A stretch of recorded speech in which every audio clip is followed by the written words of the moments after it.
नमस्कार दोस्तों, खबरी गुरुकुल यूट्यूब चैनल में आपका स्वागत है। आदरणीय श्री राजीव दीक्षित जी का जो सपना था अंग्रेजी कानूनों से छुटकारा दिलाने का, जी हाँ दोस्तों, आज हम आपको बताएंगे भारत सरकार ने 3 बड़े कानूनों को बदलने का फैसला किया है। प्रेजेंट गवर्नमेंट ने लोकसभा में स्टैंडिंग कमेटी के समक्ष इस बिल को पेश किया है और दोस्तों इस बिल को लागू होने का 100% अनुमान लगा सकते हैं, क्योंकि इस तरह के बिल को पास होने के लिए साधारण बहुमत की जरूरत पड़ती है और हम जानते हैं वर्तमान में भाजपा जो एनडीए सरकार है वो पूर्ण बहुमत से है। इसका मतलब बिल पास होना तय है। और दोस्तों अब आपको बता दें, गैंगरेप, भड़काऊ भाषण, इन सब की सजाओं में बदलाव किया है।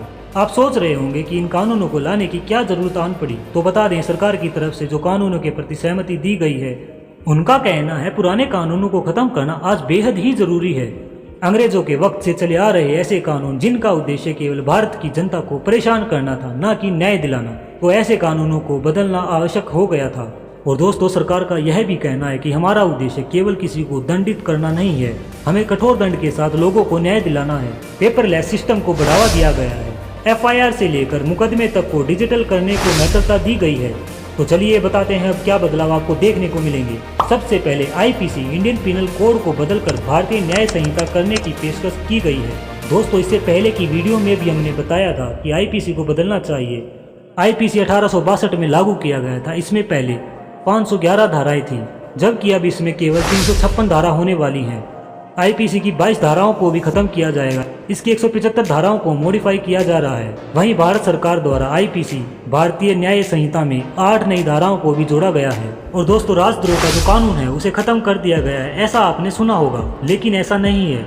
अब उसे एक नए कानून के अंदर जाना जाएगा। तो सब बताएंगे आपको, वीडियो के अंत तक बने रहिए। ऐसे ही IPC, CRPC और इंडियन एविडेंस एक्ट में बदलाव किया गया है। किस श्रेणी में आता है उसके द्वारा किया गया अपराध। और इंडियन एविडेंस एक्ट बताता है हमारे द्वारा पेश किए गए साक्ष्य यानी सबूत किस हद तक सही या गलत हैं। उसके आधार पर CRPC हमें किस तरह से दंडित करना है यह काम करता है। मतलब कुछ ऐसे समझिए जैसे आप कोई प्रोडक्ट खरीदते हैं, उसके अंदर जो गाइड बुक आपको देखने को मिलती है समझाती है कि यह प्रोसेस है इसको यूज करने का। ऐसे ही CRPC बताता है कैसे कानून को इम्प्लीमेंट करना है। आशा है दोस्तों ये तीनों आपको समझ आए होंगे। अब बताते हैं क्या होने वाला है। अब सरकार कह रही है न्याय पनिशमेंट के लिए नहीं होगा, दंड ना देकर न्याय पर ज्यादा जोर दिया गया है। राजद्रोह में बदलाव की बात करते हैं। यह sedition law section 124A IPC के अंदर लिखा है। मतलब अगर आप किसी भी सरकारी आदेश की अवहेलना करते हैं और भड़काते हैं किसी को, तो उसे राजद्रोह की श्रेणी में रखा गया है। अंग्रेजों ने ये भारतीयों की आवाज को ना उठाने के लिए बनाया था। बाल गंगाधर तिलक को इसी के तहत जेल जाना पड़ा था।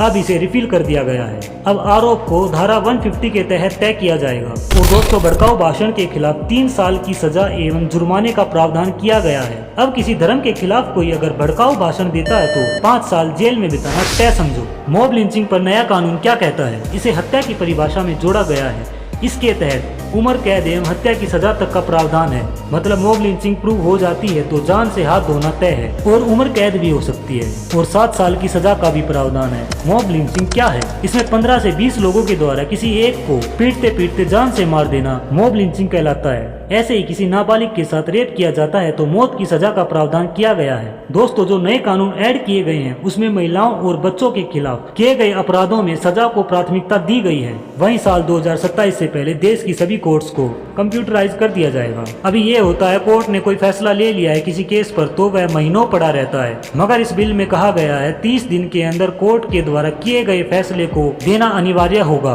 किसी क्राइम में पुलिस को 90 दिन के अंदर चार्जशीट देनी ही होगी और कोर्ट को भी यह आदेश दिया गया है कि 180 दिन के अंदर फैसला सुनाना ही पड़ेगा। इसके लिए चाहे सरकार को और नए जजों की नियुक्ति ही क्यों न करनी पड़े। CRPC का नाम बदलकर भारतीय नागरिक सुरक्षा संहिता यानी BNSS, ऐसे ही भारतीय साक्ष्य विधायक जो कि पहले इंडियन एविडेंस एक्ट अब BSA बन गया। दोस्तों अब आपको कुछ धाराओं में भी बदलाव देखने को मिलेगा। अब आपसे कोई बोले कि धारा 302 लगी है तो ये ना सोचे कि हत्या की है। अब धारा 302 किसी से कुछ छीनने पर लगाई जाएगी। जैसा आप स्क्रीन पर देख पा रहे हैं धोखाधड़ी को 420 की जगह 316 में बदला गया है। लेकिन दोस्तों इस बदलाव से पुराने वकीलों को कुछ डिफिकल्टीज आने वाली हैं और एक चैलेंज पुलिस और कोर्ट के बीच समन्वय में देखने को भी मिलेगा। देश छोड़कर भागने वाले अपराधियों की अनुपस्थिति में कानूनी प्रक्रिया के दौरान पूर्ण रूप उसे दोषी करार दिया जाएगा। तलाशी और जब्ती को लेकर वीडियो बनाना अनिवार्य हो जाएगा।